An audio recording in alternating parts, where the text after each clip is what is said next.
गलियारे से इस वक्त की एक बड़ी खबर आ रही है। राज्यसभा चुनाव से जुड़ी इस वक्त की बड़ी खबर आपको बताएं। गठबंधन प्रत्याशी आज करेंगे नामांकन। तो जेएमएम के बैद्यनाथ राम और कांग्रेस के प्रणव झा करेंगे नामांकन और सीएम हेमंत सोरेन ने गठबंधन दल के बैठक के बाद एकजुट होकर के चुनाव लड़ने की बात कही है। देखिए, आरजेडी और माले भी गठबंधन प्रत्याशियों के समर्थन में हैं। आरजेडी के पास 4 विधायक हैं और माले के पास 2 विधायक। गठबंधन के दोनों उम्मीदवार को जादुई आंकड़ा तक पहुंचाने में ये लोग मदद करने वाले हैं। एक उम्मीदवार को 28 विधायकों का समर्थन चाहिए। जेएमएम उम्मीदवार बैद्यनाथ राम की जीत लगभग तय मानी जा रही है। गठबंधन एकजुट रहती है तो कांग्रेस के उम्मीदवार की भी जीत होगी। तो देखिए, अभी समीकरण लगभग साफ हो चुका है और हमारे साथ ज्यादा जानकारी के साथ न्यूज़ 18 संवाददाता गौरव सीधे जुड़ चुके हैं। गौरव, देखिए, अब 2 उम्मीदवारों का नाम कहीं ना कहीं फाइनल होता नजर आ रहा है और उम्मीद यही है कि अगर गठबंधन साथ रही तो दोनों की जीत भी हो जाएगी। बिल्कुल, देखिए, 2 उम्मीदवार जो हैं उनके जो खेमे के विधायक हैं या उनके जो नेता हैं, उनका ये दावा है कि चूंकि जादुई आंकड़े उनके पास हैं तो जीत उनकी होगी। लेकिन अब अगर हम तीसरे कैंडिडेट की बात करें, भाजपा के समर्थन में संभावनाएं ये जाहिर की जा रही है कि परिमल नाथवानी मैदान में उतर सकते हैं। वो अभी बीजेपी कार्यालय भी कुछ देर पहले आए थे। और दूसरी ओर जो नवीन जायसवाल का आवास है विधानसभा परिसर के ठीक नजदीक, वहां भाजपा के तमाम विधायक जुटने शुरू हो गए हैं। अगर हम आंकड़े की बात करें तो सिर्फ 4 विधायक अतिरिक्त चाहिए बीजेपी को अपने गठबंधन से। अगर वो 4 विधायक अपने खेमे में कर पाते हैं तो कहीं ना कहीं बीजेपी समर्थित जो परिमल नाथवानी कैंडिडेट होंगे, पहले भी राज्य में से वो राज्यसभा जा चुके हैं, 2 दफा यहां से राज्यसभा गए हैं और कहा यह जाता है कि राज्य में सबसे अधिक जो काम भी किया है राज्यसभा सांसद के तौर पर वो परिमल नाथवानी ने किया है। अब देखना होगा कि जो जादुई आंकड़े हैं वो जरूर महागठबंधन के पास हैं, लेकिन जैसे ही मुकाबला प्रणव झा को लेकर के क्या गठबंधन में सहमति है? प्रणव झा को क्या सभी दल सपोर्ट कर रहे हैं? बिल्कुल, अब तक जो चीजें सामने आई हैं उसके मुताबिक प्रणव झा जो कांग्रेस के उम्मीदवार हैं उन्हें झारखंड मुक्ति मोर्चा, माले और राजद समर्थन कर रही है। लेकिन जो आंकड़े हैं, जो नंबर्स हैं, वो इंटैक्ट हैं 56 के। यानी अगर एक भी विधायक इधर से उधर होते हैं तो मामला गड़बड़ा सकता है। ऐसे में अब आज सुबह जब हमारी बात कांग्रेस के विधायक दल के नेता से हो रही थी तो उन्होंने कहा कि हमारे पास अभी तक जो आंकड़े हैं वो हम मजबूत हैं, लेकिन अगर बीजेपी और उनके समर्थित उम्मीदवार अगर हाथ पांव मारते हैं तो मशक्कत करनी पड़ सकती है कांग्रेस को और राजद को।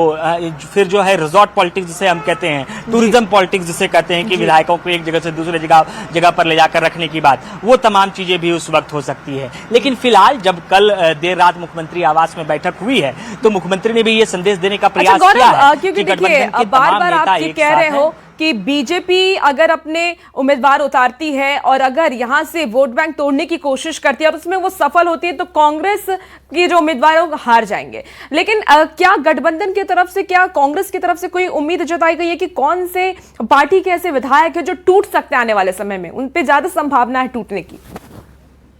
साफ तौर से ये कहना अभी मुश्किल होगा कि कौन से विधायक टूट सकते हैं, क्योंकि आंकड़े की बात करें तो कांग्रेस के पास पूर्ण बहुमत नहीं है, लेकिन झारखंड मुक्ति मोर्चा के पास पूर्ण बहुमत है। यानी झारखंड मुक्ति मोर्चा ने अगर अपना एक उम्मीदवार दिया है तो उनके पास उतने विधायकों की संख्या है कि वो राज्यसभा जा सकते हैं। और इसी वजह से आज सुबह जब हमारी बात बैद्यनाथ राम से हो रही थी तो उन्होंने कहा कि 110% हम जो है वो जीतेंगे और गठबंधन के सहयोगी भी जीतेंगे। लेकिन गठबंधन के सहयोगी पर पेच इस वजह से फंसता हुआ दिख रहा है क्योंकि बीजेपी अगर समर्थित उम्मीदवार उतारती हैं, 4 विधायक अगर वो इधर से उधर करने में सफल होते हैं तो निश्चित रूप से परेशानी कांग्रेस की बढ़ेगी। क्योंकि कांग्रेस और झारखंड मुक्ति मोर्चा के बीच की तल्खियां आज से 4 दिन पहले भी देखने को मिली थी, जब झारखंड मुक्ति मोर्चा ने स्पष्टता के साथ ये कहा था कि हम एक तरफा प्रेम निभा रहे हैं, कांग्रेस हमें समर्थन नहीं करती है। लेकिन एक बार फिर से मुख्यमंत्री ने सभी को बुलाया, सभी की बैठक हुई। बैठक के बाद ये निर्णय लिए गए कि हम लोग सब एक साथ हैं, हमारे दोनों कैंडिडेट जीतेंगे। हमने सभी विधायकों को निर्देश दिया है है कि हमारे गठबंधन के जितने भी विधायक हैं वो गठबंधन के जो प्रत्याशी हैं उन दोनों प्रत्याशियों को वोट करेंगे। तो अब ये तमाम चीजें 18 तारीख को सामने आएंगी कि क्या कुछ होता है और किस तरीके की पॉलिटिक्स बिल्कुल गौरव, और ये चुनाव बेहद ही दिलचस्प है। हम सबकी नजर इस पर टिकी हुई है कि राज्यसभा चुनाव जो कि होने वाले हैं 18 को, और 18 को ही रिजल्ट आएगा। ऐसे में क्या समीकरण बनता है और किसकी जीत होती है। बहुत शुक्रिया गौरव तमाम जानकारी के लिए। तो देखिए, झारखंड में अगर हम बात कर लें तो चुनाव को लेकर के सियासी सरगर्मी तेज है। ऐसे में न्यूज 18 से खास बातचीत में कांग्रेस विधायक दल के नेता प्रदीप यादव ने जीत का दावा करते हुए कहा कि हेमंत सोरेन ने सभी को एकजुट रहने का मूल मंत्र दिया है। और क्या कुछ कहना, चलिए आपको सुनाते हैं। झारखंड में राज्यसभा के 2 सीटों के लिए आज नामांकन पर्ची भरी जाएगी। गठबंधन ने अपने 2 प्रत्याशी दिए हैं और कहा जा रहा है कि गठबंधन एकजुट है। इसे लेकर कल देर रात मुख्यमंत्री आवास पर बैठक भी चली है। इस वक्त हमारे साथ कांग्रेस विधायक दल के नेता प्रदीप यादव हैं। प्रदीप जी, गठबंधन कितना एकजुट है दोनों कैंडिडेट के लिए? देखिए, ये तो सच है कि हमारे पास उतना संख्या बल है, उतनी संख्या है कि हम दोनों सीटों को जीत सकते हैं। कांग्रेस, झारखंड मुक्ति मोर्चा, आरजेडी, वामपंथी माले, हम 56 होते हैं, 56, और एक राज्यसभा के सीट के लिए 28 की जरूरत है। हमें लगता है कि हमें पर्याप्त संख्या बल है। और कल जिस प्रकार से मुख्यमंत्री जी के नेतृत्व में सभी विधायकों ने अपनी एकजुटता दिखाई है, सभी दलों के नेताओं ने एकजुटता दिखाई है, इंडिया गठबंधन ने एकजुटता दिखाई है, हम बड़े दावे के साथ कह सकते हैं कि हम दोनों सीट बड़ी आसानी से जीतेंगे। देखिए, जब 2 पार्टियां रहती है तो थोड़े बहुत आपको अंतर दिखाई देगा, लेकिन वो इतना बड़ा डिफरेंसेस नहीं है कि काफी दूरी हो जाए और दोनों की राह अलग हो जाए। हमारा उद्देश्य एक ही है सभी दलों का। इस विपक्ष को आज संख्या बल है नहीं, और भारतीय जनता पार्टी को तो उम्मीदवार देना नहीं चाहिए। लोकतांत्रिक व्यवस्था यही कहती है कि जिसके पास संख्या है वो राज्यसभा भेजेगा। अगर वो हाउस ट्रेडिंग का प्रयास करेगा तो हम अपनी घेराबंदी को मजबूत करेंगे, बस इतना ही कह सकते हैं। बिल्कुल, हमारे साथ कांग्रेस विधायक दल के नेता प्रदीप यादव हैं, जिन्होंने बताया कि हम गठबंधन एकजुट हैं। मुख्यमंत्री ने संदेश दिया है कि सभी को एकजुट रहना है और किसी में कोई संदेह नहीं है कि 2 सीट गठबंधन जीतेगी। कैमरा पर्सन प्रभाकर के साथ गौरव झा, न्यूज 18 रांची। अब देखिए, जेएमएम ने भी राज्यसभा के दोनों ही सीटों पर जीत का दावा किया है। उन्होंने कहा है कि हमारे दोनों ही प्रत्याशियों की जीत होगी, हमारे पास आंकड़े भी हैं।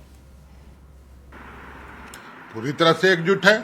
आपने कई तस्वीरें कल देखी होंगी, वीडियोस देखे होंगे, बैठकों का दौर चला।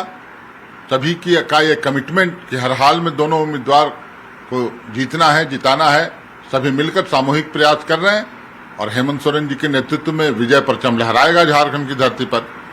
कोई भी प्रयास सफल नहीं होने देंगे।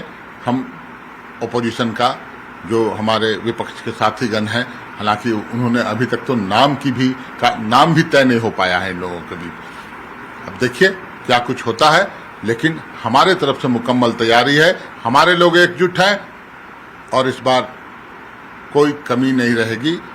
प्रयास में हम दोनों सीट जीतेंगे, इस उम्मीद के साथ अब आगे देखिए।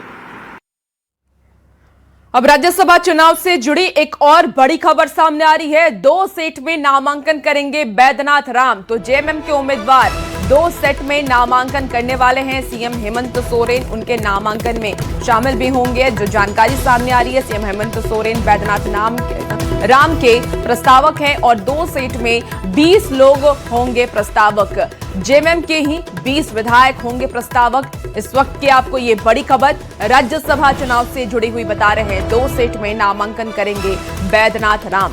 जेएमएम उम्मीदवार 2 सेट में नामांकन करने वाले हैं। सीएम सोरेन होंगे बैद्यनाथ राम के प्रस्तावक। तो 2 सेट में 20 लोग प्रस्तावक बनेंगे बैद्यनाथ राम के।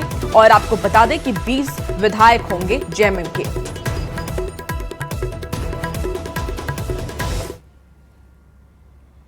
झारखंड में राज्यसभा के 2 सीटों के लिए आज नामांकन की पर्ची भरी जाएगी। एक सबसे प्रबल दावेदार जो जीत के मुहाने पर खड़े हैं उनका नाम बैद्यनाथ राम है, क्योंकि झारखंड मुक्ति मोर्चा ने उन्हें अपना उम्मीदवार बनाया है और झारखंड मुक्ति मोर्चा के पास मैजिकल आंकड़े भी हैं। बैद्यनाथ राम की बात करें तो इनकी शुरुआत एक शिक्षक से होती है सर, और अब उच्चतम तक पहुंचने की जो तैयारी है वो है।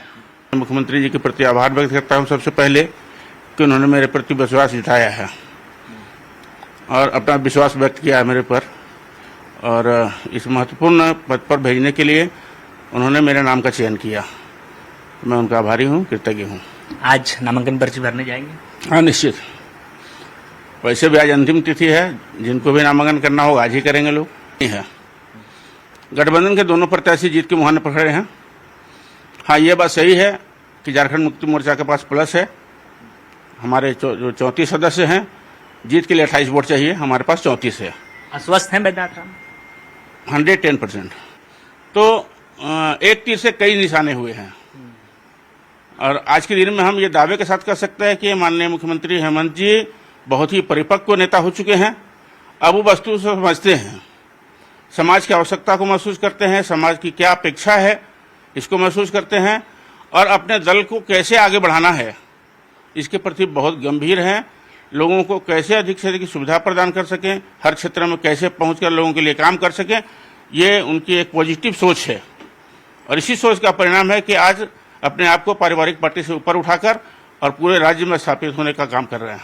बिल्कुल, हमारे साथ बैद्यनाथ राम जी हैं, जिन्होंने बताया कि किस तरीके से गुरुजी की खाली हुई सीट पर इन्हें जगह मिला, और झारखंड मुक्ति मोर्चा ने एक मिथक भी तोड़ा है कि वो सिर्फ एक परिवार की पार्टी नहीं बल्कि अब कार्यकर्ताओं की पार्टी है। और बैद्यनाथ राम को जगह मिलने के बाद एक तीर से कई निशाने भी हुए हैं। कैमरा पर्सन प्रभाकर के साथ गौरव झा, न्यूज़ 18, रांची।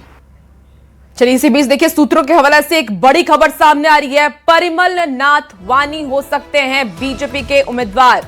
तो आपको बता दें कि परिमल नथवानी के नाम पर ही बीजेपी में सहमति बनी है। बीजेपी के 10 विधायक बने हैं परिमल नथवानी के प्रस्तावक। तो परिमल नथवानी दोपहर में कर सकते हैं नामांकन दाखिल। बतौर निर्दलीय उम्मीदवार परिमल नथवानी की ओर से खरीदा गया है पर्ची। तो बड़ी खबर आपको सूत्रों के हवाले से बता रहे हैं, परिमल नाथवानी हो सकते हैं बीजेपी के समर्थित उम्मीदवार। तो परिमल नाथवानी के नाम पर देखिए बीजेपी में सहमति बन चुकी है। बीजेपी के 10 विधायक बने हैं परिमल नाथवानी के प्रस्तावक।